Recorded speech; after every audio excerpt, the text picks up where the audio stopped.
Hello বন্ধুরা, তোমার সকলকে স্বাগতম তোমাদের চ্যানেল ডাব্লিউবি প্রাইভেট টিউশনে। তো আজকের এই ভিডিওতে আমরা রায় মার্টিন প্রশ্নবিচিত্রা 2025 সপ্তম শ্রেণীর ইতিহাস বিষয়ে তোমাদের প্রথম ইউনিট টেস্টের জন্য যে 5 নম্বর স্কুল রয়েছে 261 নম্বর পেজে, তো এই প্রশ্নপত্রের সম্পূর্ণ উত্তর নিয়ে আজকের এই ভিডিওতে আমরা আলোচনা করব। চলো ভিডিও শুরু করা যাক। একের দাগে বলছে সঠিক উত্তরটি নির্বাচন করো। 1-1 শশাঙ্কের রাজধানী ছিল কর্ণসুবর্ণ। অপশন নাম্বার এ সঠিক উত্তর হবে। 2টা হচ্ছে বঙ্গ নামটির প্রথম উল্লেখ পাওয়া যায়, এটা হবে ঐতরেয় আরণ্যকে। কৈবল্য বিদ্রোহের নেতা ছিলেন কে? ভীম। সকলোত্তর পথনাথ উপাধি ছিল কার? হর্ষবর্ধনের। চোল রাজাদের প্রদেশগুলি যেটা পরিচিত ছিল তা হলো কি? মণ্ডলম।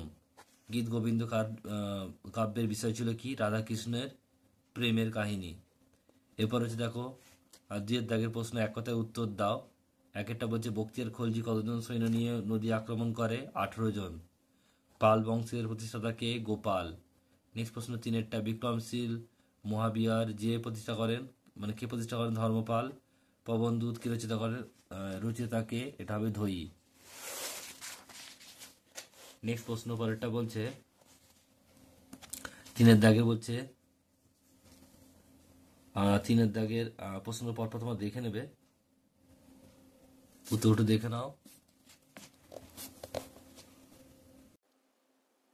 3-একটা কি বলছে দেখো, বলছে যে কে, কেন, বলছে গন্ডাইকো খণ্ডচোল উপাধি নেন। উত্তরটা লিখবে, দেখে নাও। প্রথমে রয়েছে প্রশ্ন উত্তরটা, এর সঙ্গে রয়েছে যে অথবা প্রশ্ন কি বলছে, অথবা প্রশ্ন রয়েছে যে হিজরত কি, এটা বারবার আসছে, আবার দেখে নাও তোমরা। নেক্সট প্রশ্ন রয়েছে দেখো 3-2 বলছে যে রামচরিত কাব্য কি রচনা করেন? সন্ধ্যাকর নন্দী।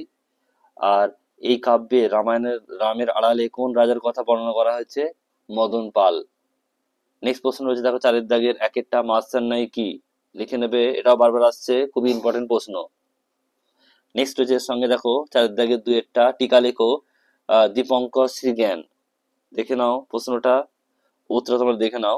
নেক্সট রয়েছে দেখো এর সঙ্গে অথবা প্রশ্ন যে চর্যাপদ সম্পর্কে কি জানো, লেখো।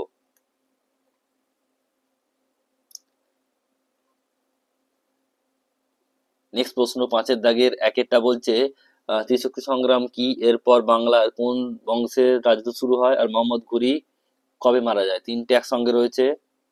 তো প্রথম যে পার্টটা আছে দেখো, ত্রিশক্তি সংগ্রাম কি, এটা লিখবে, এখান থেকে লিখে নেবে, এটুকু লিখবে, হর্ষবর্ধনের মৃত্যুর পর এটুকু থেকে আর ত্রিশক্তি সংগ্রাম নামে পরিচিত। আর এর কারণ আর ফলাফলটা দেওয়া রয়েছে, তোমরা একটু দেখে নিও, তোমাদের কিন্তু বড় প্রশ্নে কাজে লাগতে পারে। এই প্রশ্নে কিন্তু তোমাদের লিখতে হবে না, জাস্ট এটুকু লিখলেই হবে। এর সঙ্গে যে রয়েছে দেখো, এরপর বাংলায় কোন বংশের রাজত্ব শুরু হয়, এটা হয় পাল বংশের। আর এর সঙ্গে আরেকটা রয়েছে মোহাম্মদ ঘুরি কবে মারা যায়, এটা 1206 খ্রিস্টাব্দে। এরপর হচ্ছে দেখো 5-এর 2-একটা চোল শাসন ব্যবস্থা সম্পর্কে লেখো, এটুকু লিখবে তোমরা। আর এর সঙ্গে অথবা রয়েছে নালন্দা বৌদ্ধ বিহার সম্পর্কে যা জানো লেখো, এটা তোমরা এখান থেকে লিখবে।